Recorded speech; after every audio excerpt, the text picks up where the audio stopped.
Pack your apron and leave, Emily. Now. The order cracked across Sunbeam Cafe's morning hush like breaking china. Emily Grant froze, latte pitcher halfway to the steamer, eyes flicking from her furious boss, Mr. Harper, to the trembling German shepherd at her feet. Moments earlier the dog had limped inside, its service vest faded but proud. On the patch above the scarred shoulder read K9 Veteran, RET. An exhausted man in a desert tan ball cap hurried after the shepherd. Sorry, sir, Buster's pads got caught on the sidewalk. He just needs water. Emily didn't hesitate, she slid a bowl across the counter, squatted and pressed a clean towel to the bleeding paw. The shepherd's tail thumped gratefully. That tiny kindness detonated Harper's rage. Health code violation.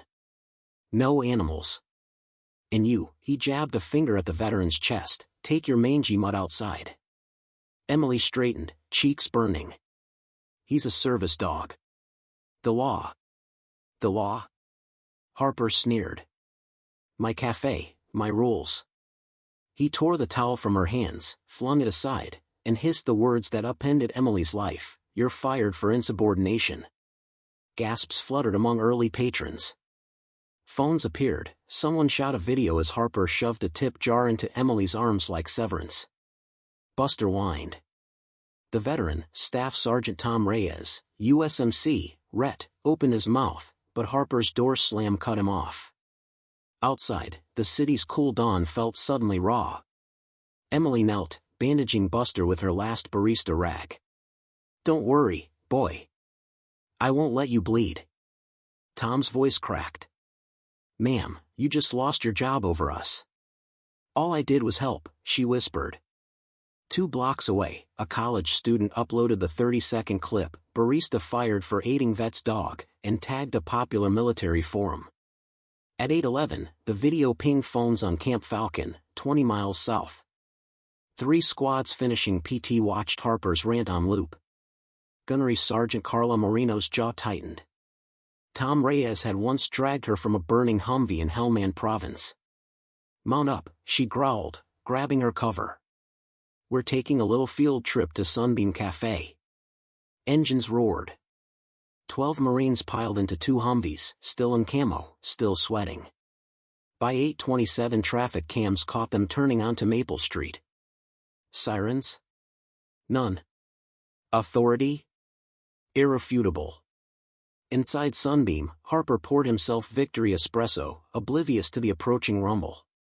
Patrons glanced up as cups rattled on saucers. Then shadows filled the windows, broad-shouldered, purposeful shadows. The door burst open.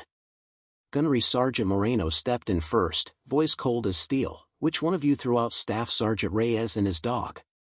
Harper's espresso slipped, shattering. The story had only begun. 3 hours earlier, the morning had started like any other. Emily Grant slipped behind the counter of Sunbeam Cafe with her usual quiet grace.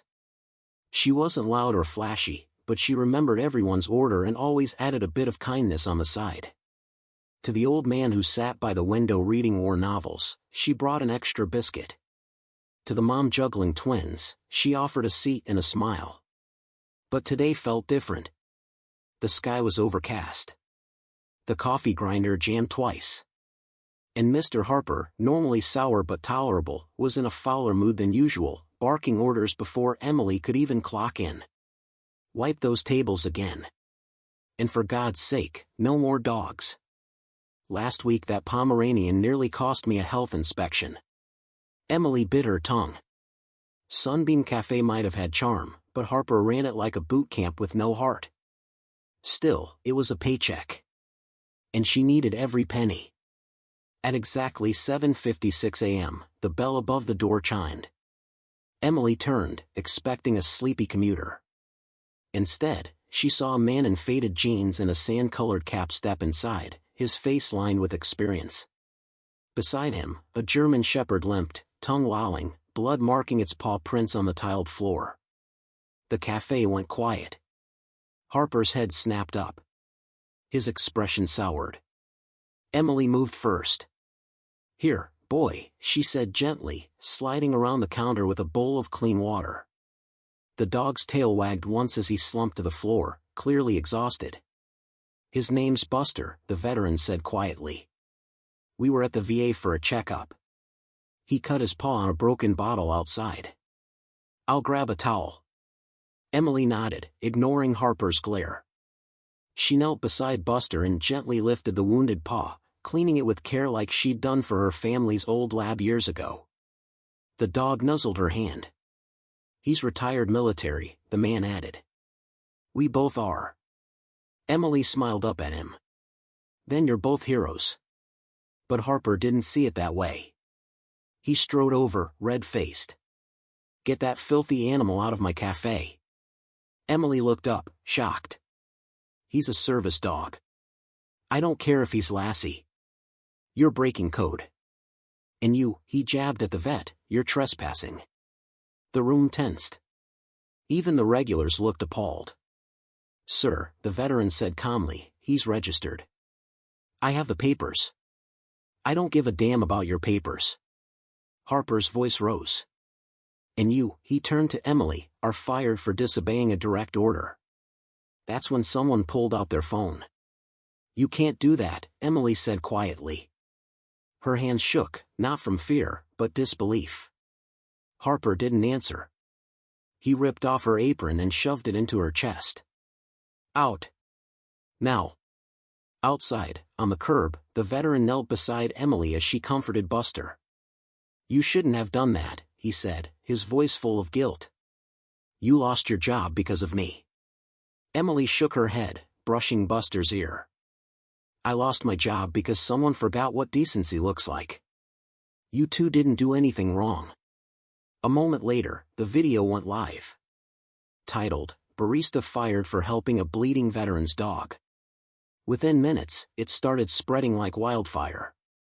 Somewhere not far away, in the Marines' barracks, a squad who knew exactly who Staff Sergeant Tom Reyes was, saw it. And they didn't take it lightly. By 8:22 a.m., Camp Falcon's gym fell silent. A corporal hit pause on the video. The barista's voice still echoed in their heads, "All I did was help." Gunnery Sergeant Carla Moreno stared at the screen. Her jaw tightened. "That's Staff Sergeant Reyes." Private First Class Jennings looked up. "The Reyes? From Helmand?" "Yeah," Moreno said. "The one who carried me half a click through enemy fire." She snapped shut her hydration bottle. "He gets disrespected. We make it right." They move fast. Within minutes, 2 Humvees rumbled off base, no weapons, no orders, but with a mission, accountability. It wasn't about violence. It was about principle. They didn't wear dress blues. Just camo, sweat, and silent purpose. Meanwhile, inside the cafe, Harper paced behind the counter. He hadn't seen the video yet. Still smug, still proud, still convinced he'd taught that girl a lesson. The customers weren't as sure. Whispers filled the air. Phones buzzed. One teenager whispered, "Dude, this is going viral." Another mouthed, "That's messed up." Even the grumpy novelist in the corner shook his head. At 8:29, the rumble started. Glasses vibrated. The bell above the door jangled once, then a second time as it slammed open. 12 Marines stepped inside. Not yelling. Not charging. Just stepping in. With purpose. Harper looked up and nearly dropped his second espresso of the day. Gunnery Sergeant Moreno stood in front, her presence commanding. "Which one of you owns this place?" Harper hesitated. I do." "Who the hell are you?" "We're Marines," she said simply. "Friends of Staff Sergeant Reyes." Harper blinked. I didn't know." "You didn't care," she snapped. "You fired a woman for helping a wounded dog.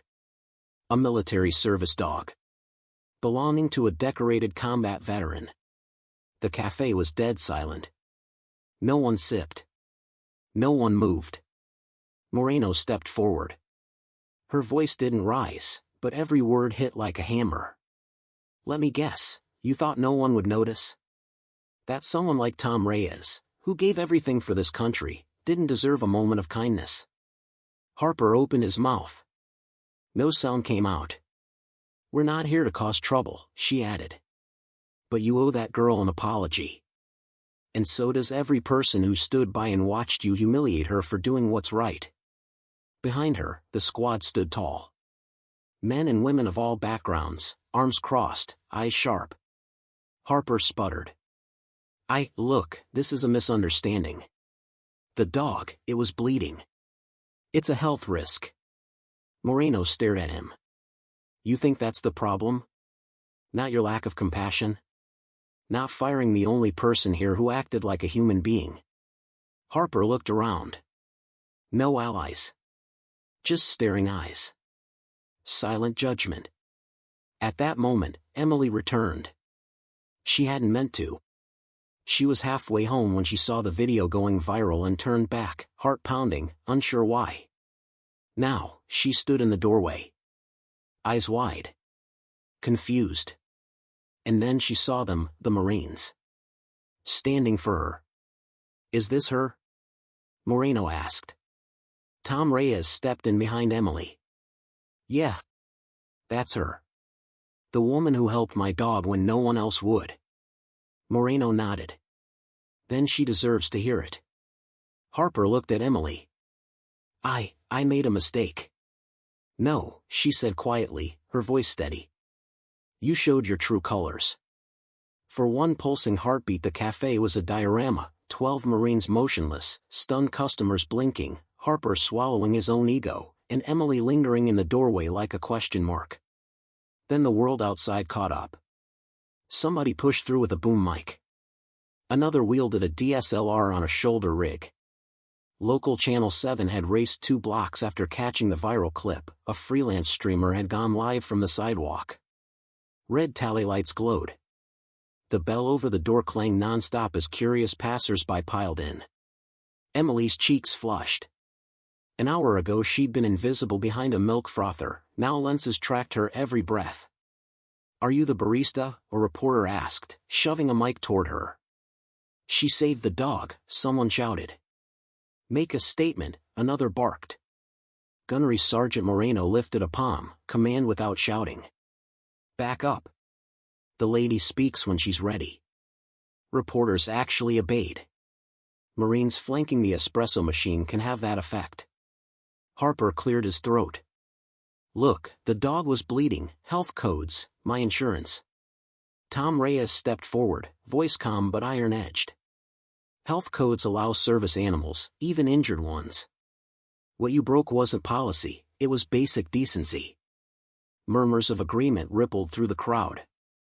Emily felt small hands tug her coat. The twins whose mother she always helped looked up. Miss Emily, is the dog okay? She smiled at them, found her anchor. Buster's going to be fine. Camera shutters clicked. Kindness translates well on film. Moreno turned to Harper. You have 2 choices. Issue a public apology and reinstate Ms. Grant with back pay, she gestured at the growing sea of phones, or try explaining yourself to every viewer in the state. Harper's eyes darted like trapped moths. Profit margins, Yelp reviews, viral outrage, they all computed in one defeated sigh. Emily. I'm sorry. I overreacted.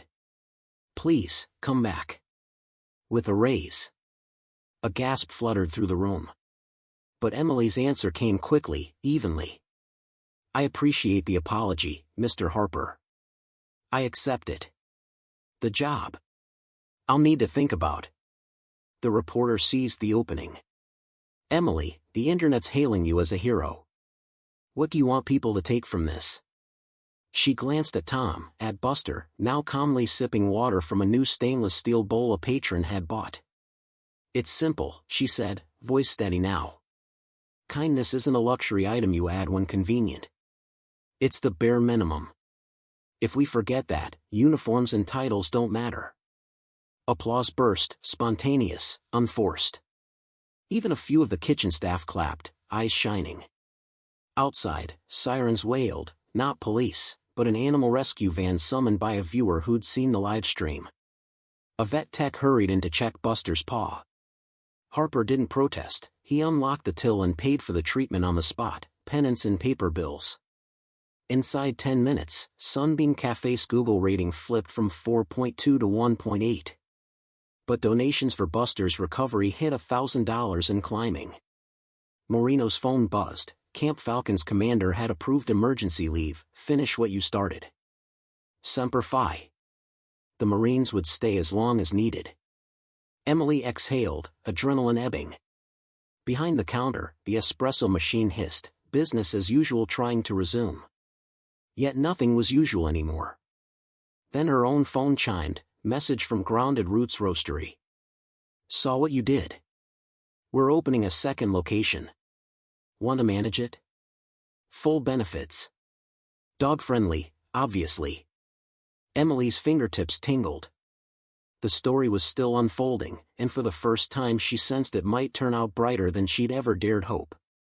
Sunbeam Café never reopened its doors that afternoon. By noon the sidewalk looked like a film set. Tripods sprouted beside patio tables, ring lights fed on external batteries, and a drone hummed overhead, live streaming the growing patchwork of "Thank you, Emily." Posters taped to the windows. The Marines formed a relaxed perimeter, conversation easy, posture unmistakable. Their quiet presence said respect the space, or rethink your plans. Harper sat at a rear booth, head in hands, as a crisis management consultant whispered damage control strategies he couldn't afford. A city inspector arrived, clipboard in hand. Someone had forwarded footage of Harper shoving Emily out the door while a bleeding animal lay on the tiles. Environmental health codes cited, fines noted, re-inspection scheduled. Harper signed, pen trembling. Outside, kindness caught fire. A local bakery delivered boxes of donuts for the heroes and the lady who remembered we're all human. A retired colonel rolled up in a classic Mustang, saluted Gunnery Sergeant Moreno, and pressed a check into Emily's hand. Start your own place, he said. Call it Buster's. Emily's phone wouldn't stop vibrating. Grounded Roots Roasteries sweetened their offer, percentage of profits, Therapy Dog Fridays. A national service dog charity invited her to speak at their gala. A podcaster with 2 million followers begged for an interview tonight. Amid the whirlwind, Emily slipped out through the side alley with Tom Reyes and Buster, bandaged paw now wrapped in a neon purple booty the vet tech thought looked heroic. They found a bench beneath a jacaranda in full lavender bloom. I didn't mean to upend your life, Tom said, scratching Buster's ear. Emily laughed, soft but genuine. I spent years steaming milk and apologizing for existing. One act of decency, and the universe finally noticed. She sobered. But spotlights move on. Tomorrow this could be a meme buried under cat videos. Tom shook his head. Not if you aim the light somewhere better. He told her about canines for warriors, about veterans battling invisible wounds, about how Buster once braced his ribs against Tom's nightmares more effectively than any prescription. Cafés are great, he finished, but maybe your story isn't about lattes. Maybe it's about giving people a place where compassion is the house blend.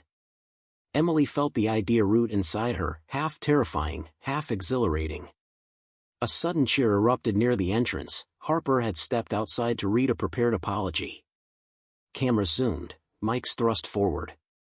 Words tumbled, regret, misunderstanding, pledge to donate a day's sales to veterans charities, but the crowd's polite silence said it was too little, too late. A petition to hashtag boycott Sunbeam had already surpassed 10,000 signatures. Across the street, Moreno watched Harper flounder, then turned to her Marines. Mission accomplished, she said, but her eyes stayed on Emily. Almost.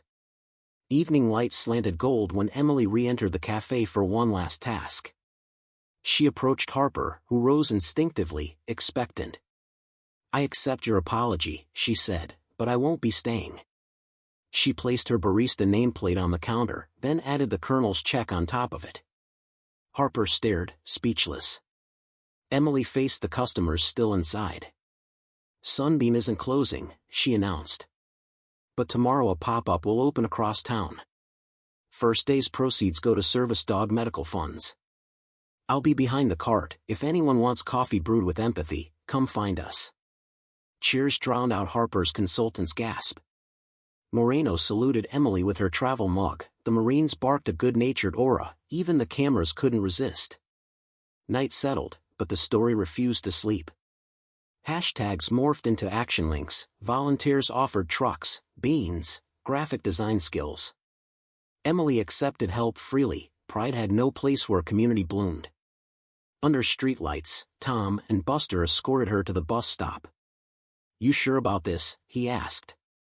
"Sure scares me," she replied, "but so does staying small." As the bus doors hissed open, a final headline pinged Moreno's phone: Sunbeam Café landlord reviewing lease after viral incident. Consequences had only begun. And for Emily, so had possibility. By 6 a.m. the next morning, the line outside the pop-up stand stretched around the block. Emily had barely slept, nerves fluttering in her chest like trapped birds. The night had been a blur of packing supplies, fielding interview requests, and finalizing details with the community center that offered its parking lot as a launch pad for Buster's Brew, the name suggested by Tom, approved by the internet. The sign was hand-painted. The espresso machine? Donated. The cash register? A mason jar with a cardboard label: kindness counts.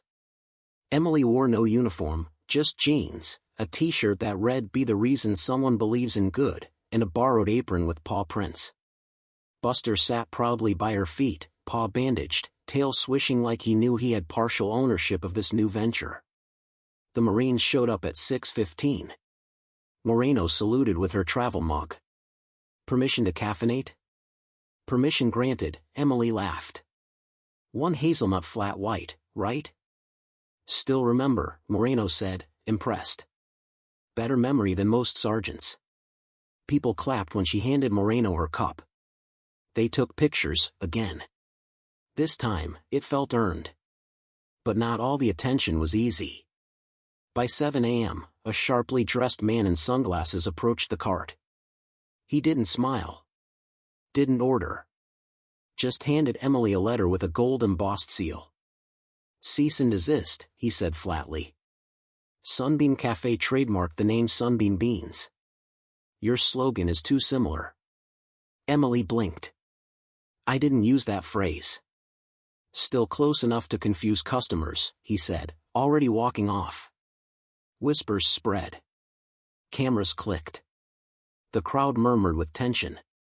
Tom stepped forward. "You okay?" Emily took a breath. "Not surprised. Harper's not done swinging. But I'm not folding, either." She turned to the waiting customers, lifted the mic they'd set up for the music playlist, and said, "Seems someone thinks we're a threat. That must mean we're doing something right." Applause. People stayed. Ordered extra. Tips poured in. The charity total ticked up past $3,000 by 10 a.m. Still, the pressure gnawed.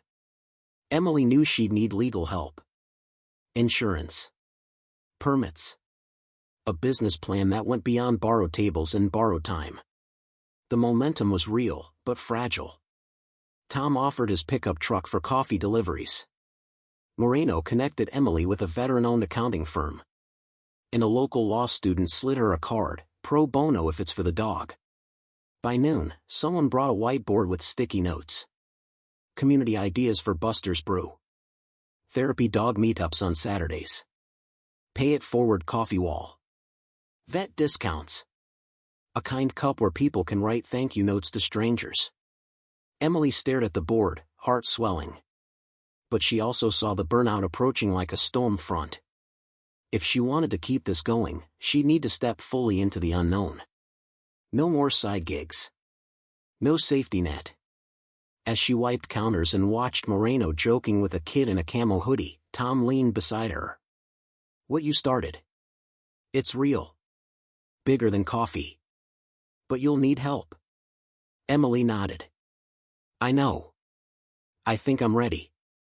"Then maybe," he said, "it's time to take this on the road." She turned. "What do you mean?" "Mobile coffee unit. Tour the country. Highlight service animals. Fundraise for vets. Spread the message. I'll drive. Her eyes widened. That's insane. He smiled. So is helping a dog in front of 100 people who did nothing. And look where that got us.